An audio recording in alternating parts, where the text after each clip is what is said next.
घटना बिहार की लक्ष्मणपुर बाथे हत्याकांड 50 से ज्यादा लोगों की हत्या हुई थी। 56 लोगों की, जिनमें बच्चे भी थे। वो पेट चीर चीर के जो है छोटे बच्चों को निकाला गया था तलवार के नोक पे। इल्जाम लगा था रणवीर सेना पर। हाई कोर्ट ने नहीं, लोअर कोर्ट ने उनको सजा कर दिया आजीवन, और माननीय हाई कोर्ट ने बिहार के उनको बरी कर दिया। मतलब हमें जानने में कोई इंटरेस्ट नहीं कि उन 56 लोगों की हत्या किसने की। जैसे वो 56 इंसान नहीं है, वो 56 कीड़े मकोड़े थे। फिर तीसरी घटना जो अभी मैंने बहुत जल्द ही 1 साल पहले देखी, वो घटना नेमावर की आदिवासियों में। अगर आपको याद हो, एक बच्ची और उसके परिवार के 4 लोगों की हत्या करके जो है वो एक गड्ढे में, बड़े से गड्ढे में डाल दी गई थी। मैं और मध्य प्रदेश के हमारे साथी सब लोग, हम लोग जयेश और सब लोग गए थे। जब ये पता लगा कि सरकार सुनवाई नहीं कर रही, और हमने मांग की कि सीबीआई जांच होनी चाहिए। मैं हिमांशु जी की ओर आ रहा हूं। बड़ी मुश्किल से उस आंदोलन के दबाव में सीबीआई जांच की जो है घोषणा हुई। लेट शुरू हुई, लेकिन जब वो शुरू हुई तो नए 7-8 लोगों को उसमें आरोपी बनाया गया। यह इस बात का प्रमाण है कि अगर कहीं अन्याय हुआ है और उसको न्याय हम लोग दिलाना चाहते हैं तो उसके लिए जांच जरूरी है। और यही मांग तो कर रहे हैं हिमांशु जी, और कोई नई मांग नहीं कर रहे हैं। चंदा नहीं मांग रहे हैं सरकार से, ना नई नौकरी मांग रहे हैं। रिटायरमेंट के बाद वो पार्ट टाइम जॉब साहब बोले ना वकील साहब हमारे, कि वो जो रिटायरमेंट के बाद वाली जॉब है वो नहीं मांग रहे। मैंने सोनी दीदी को भी सुना, अक्सर मुझसे बात उनकी होती रहती है। उन्होंने मुझसे पहले भी जब बस्तर में कुछ हुआ था, उन्होंने मुझसे कहा आ जाओ। और मैं पूरे देश में घूमता रहता हूं। सुबह उठने के बाद जब हम अखबार पढ़ते हैं, टीवी देखते हैं, टीवी में तो कम, लेकिन अखबार में या बहुजन मीडिया के कुछ चैनल्स वगैरह में मिल जाता है। अब तो आंसू भी सूख गए। रेप, हत्या, डकैती, चोरी, लूटपाट। हम भारत में रहते हैं, और भारत तमाम जाति धर्मों से बना हुआ एक देश। इसको संगठित किया गया संविधान के जरिए। यहां चोर, हत्या, रेपिस्ट है तो यहां अच्छे लोग भी। उसी तरह से चोर, रेपिस्ट, हत्यारों का सम्मान नहीं होता है, लेकिन अच्छे लोगों का सम्मान होता है। उनको सुनने वाले लोग होते हैं, उनकी बात का अनुसरण करने वाले लोग होते हैं। आज भी बाबा साहब के नाम पे हम लोग, लाखों लोग जिंदगी कुर्बान करने के लिए तैयार हैं। ये इस बात का प्रमाण है। आज बाबा साहब नहीं है। उसी तरह से जो अच्छे लोग हैं, चाहे वो सुरक्षा दल के या पुलिस के, हम लोग उनका सम्मान करते हैं। लेकिन जो अपराध करेगा हम उसका सम्मान नहीं करेंगे, किसी भी कीमत पे नहीं करेंगे। उसके खिलाफ हम लोग लड़ेंगे, और तब तक लड़ेंगे जब तक उसको सजा नहीं मिलेगी। क्योंकि अपराध के लिए कानून एक, चाहे वो मेरा द्वारा किया गया या फिर जज साहब के द्वारा किया गया। यहां जितने हमारे साथी बोले ना, वो सब पीड़ा बोलते रहे, बोलते रहे, बोलते रहे। और मैं सोचता था, कभी कभी तो ऐसा लगता था कुछ को सुन के। आज तो मैं धन्यवाद देता हूं हमारी महिला शक्ति का, कि जब वो इतना दम से बोलने लगी हैं, वो इतने दम से बोल रही हैं, इसका प्रभाव बहुत लोगों पे पड़ने वाला है, और बहुत लोग उनको सुन के तैयार हो। लेकिन मैं किसी डरी हुई एजेंसी से डर जाऊं, घबराई हुई एजेंसी से डर जाऊं, वो भी वो एजेंसी जिसको मैं, जो मेरे खून पसीने कमाई से, जिसको जो है ना टैक्स, मेरे टैक्स से जो चलती है, उनको तनख्वाह हमारे पैसे से मिलती है, उस सुप्रीम कोर्ट, डरे हुए सुप्रीम कोर्ट से नहीं डर सकते हम लोग। बेसिकली समझना पड़ेगा ना कि सुप्रीम कोर्ट है क्या। क्या है सुप्रीम कोर्ट? सुप्रीम कोर्ट वो है जिसमें जो जज साहब बैठे हैं ना, वो, उनको तनख्वाह हमारे टैक्स से मिलती है। वो बेसिकली हमारे लिए बैठे हुए हैं, वो सरकार और पुलिस के लिए नहीं बैठे हुए हैं। और वो जो जॉब ढूंढ रहे हैं, उनके फैसलों पे हम लोग डर जाएं, कभी भी नहीं हो सकता। ये भगत सिंह का देश है।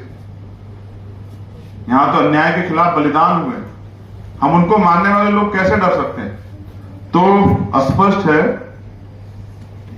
कि मुझे कुछ ज्यादा उम्मीद है कई फैसलों से सुप्रीम कोर्ट नहीं है। सुप्रीम कोर्ट गलत हो सकता है, मेरे पास इसके एविडेंस है।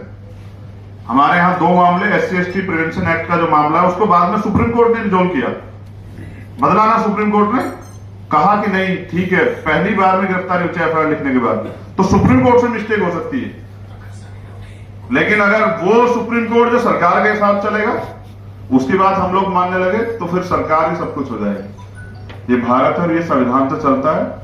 मैं जहां तक इस पूरे मामले को समझ पाया या तिसलता जी के मामले को समझ पाया, पहली बात तो मैं सिलेक्टिव नहीं करता हूं।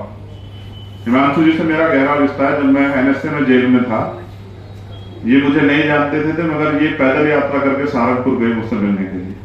सरकार ने मिलने नहीं दिया, वो एक अलग बात है, क्योंकि चाहे कन्याकुमारी से और कश्मीर तक सत्ता का चरित्र एक होता है, ये मैंने देखा। और यही बात प्रशांत जी भी कह रहे, सरकार किसी की हो, चंद पूंजीपतियों की जेबें भरने के लिए अगर सरकार काम करेगी और सुप्रीम कोर्ट का समर्थन करेगा तो हम उसका विरोध करेंगे। जैसा मैंने कहा कि मामले सिलेक्टिव, जब सुप्रीम कोर्ट अच्छा काम करेगी हम उसका भी समर्थन करेंगे, हम उसको भी आदर्शवादी न्याय के रूप में देखेंगे। लेकिन जब सुप्रीम कोर्ट के जरिए अन्याय होगा तो हम उसको भी, और देखो ये सुप्रीम कोर्ट फिर कह रहा हूं, जब हम टैक्स देते हैं तो हमें उसके हर फैसले पर नजर रखनी चाहिए।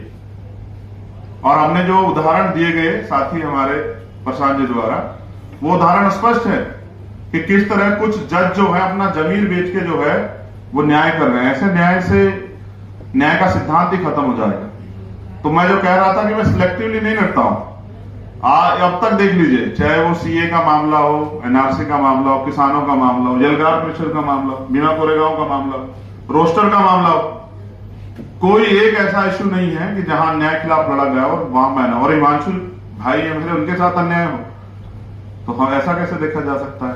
तो इसलिए मैं पूरी घटना को समझ पाया कि सरकार ये चाहती है कि हमारे बोलने का अधिकार छीन लिया जाए, हमारे लड़ने का अधिकार छीन लिया जाए, और ये अधिकार हमें सरकार नहीं देती। सरकार को ये समझना पड़ेगा ये अधिकार हमें भारत का संविधान देता है। तो ये देश संविधान तो चलेगा, मनुस्मृति से नहीं चलेगा। प्रधानमंत्री जी और सरकार को और माननीय जो न्यायालय में जो सर्वोच्च न्यायालय हमारा है, जिसको हम न्याय का मंदिर कहते हैं, ये बात उनको भी समझनी पड़ेगी। कई ऐसे मामले हैं, मैं भारत में बहुत सारी चीजों को हम नोटिस करते हैं, क्योंकि 23-24 का स्टेट में हमारा संगठन है। आज हमारी जब पता लगा दीदी आज तो छत्तीसगढ़ की टीम भी आई हुई, उन्होंने मुझसे एक निवेदन भी किया है। तो मैं समझता हूं कि इतने मामले हैं सुबह से शाम तक कि समझ नहीं आता किस मामले को लेके इतने मामले। लगता है ये बुरा है, उसके बाद जो दूसरा पता लगता है तो उससे ज्यादा बुरा है।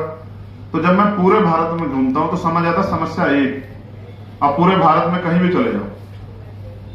दीदी मुझे अफसोस है, लेकिन ये सच है कि अभी भी आदिवासियों को, दलितों को इंसान नहीं समझा गया, उनको जानवर ही समझा गया है। और जानवरों की हत्याओं पे इस देश में शायद जो है ना लोगों को तकलीफ नहीं होती। मैं उसी समाज से आता हूं, तब मैं इस बात को कह रहा हूं। मैं यहां खड़े होकर इस बात कहता हूं तो हो सकता है लोग मुझे जातिवादी कह दें। जब प्रशांत भाई इस बात को कहेंगे, शायद लोग इस बात को ना कहें, वो कहेंगे प्रोग्रेसिव बात कर रहे हैं। लेकिन मैं इस सच्चाई को जानता हूं कि मैंने कहीं ऐसी घटना देखी, पूरा भारत का जो मेन स्ट्रीम है, चाहे वो खिलाड़ी हो या एक्टर हो या न्यूज चैनल हो, कुछ सब लोग लिखते हैं। मैं घटना का जिक्र करूंगा, जबकि मैं आदिवासियों की तरफ से मानता हूं कि प्रकृति की सबसे ज्यादा संरक्षण और प्रकृति की सबसे ज्यादा जो है सम्मान, वो पूजा जो है वो करते हैं। एक हथनी के साथ कुछ हुआ था, अगर आपको याद हो, वो दुखद था, लेकिन उससे बुरा आदिवासियों के साथ होता है, कभी चर्चा नहीं होती। अगर कुछ लोग आज लड़ने के लिए खड़े हुए हैं तो आप उनकी जीभ काट लो। ये आजाद भारत है सर, सुप्रीम कोर्ट को भी ये समझना पड़ेगा और सरकारों को भी।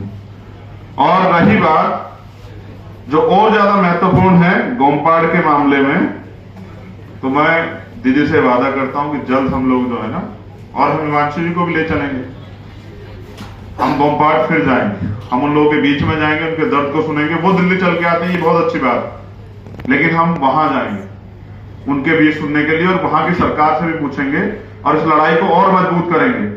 और सुप्रीम कोर्ट जो है उसको सुनना पड़ेगा। अब एक और बात, जुर्माना इनके ऊपर है 5 लाख रुपए, तो ये कहते जुर्माना नहीं देंगे, वो कहते जेल भेज देंगे। तो मैं पूरी जिम्मेदारी से कह रहा हूं कि जिस दिन हिमांशु जी को जेल भेजा जाएगा, मैं इनके साथ जेल जरूर जाऊंगा, मेरा बात है। क्योंकि मैंने 16 महीने एक साथ जेल काटी और मैं दिल्ली की तिहाड़ में भी एक्सपर्ट हूँ। वहां मेरे बहुत सारे लोग रहते पीड़ित थे, उनकी लड़ाई भी मुझे लड़नी है। 2 बार मैंने दिल्ली की तिहाड़ देखी।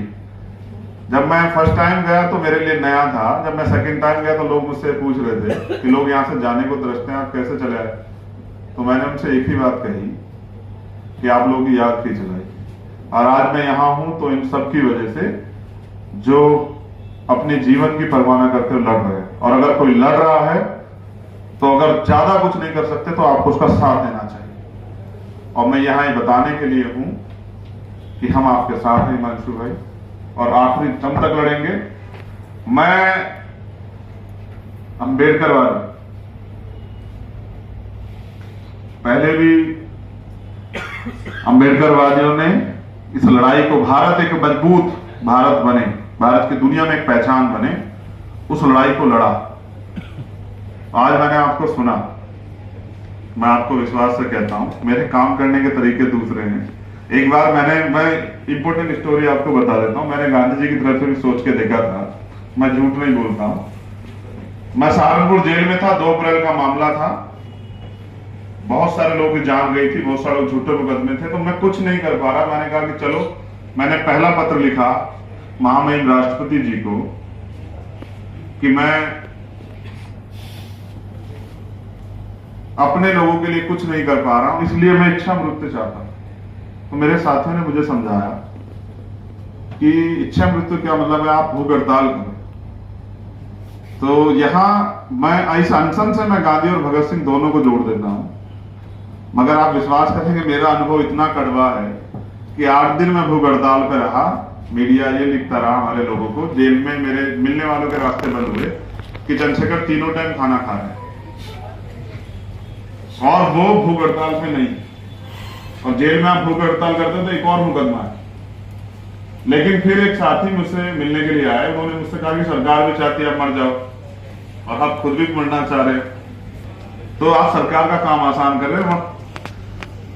इस बात का अर्थ यह कि मरने से काम नहीं चलेगा, लड़ने से काम चलेगा। और लड़ने में अगर शहादत होती है तो शहादत देने को हम लोग तैयार हैं, लेकिन ना अन्याय के खिलाफ झुकेंगे और ना ही झूठी डरी हुई सजनसी जो नौकरी के लिए फैसले सुना रही, ऐसी सरकार से भी, ऐसे सुप्रीम कोर्ट से भी नहीं डरेंगे।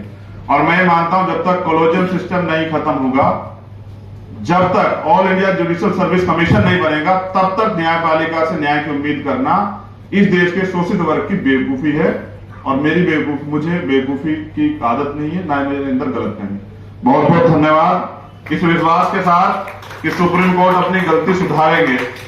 अगर नहीं भी सुधारते तो आप विश्वास कीजिए कि जब आप चलेंगे भारत की जेल की तरफ, तो शायद मेरा ऐसा मानना है कि दिल्ली की सड़कों पर पैर रखने की जगह नहीं बचेगी। लड़ने वाले बहुत हैं, आप आगे बढ़ के लड़िए, हम सब लोग आपके साथ। धन्यवाद। जय हिंद।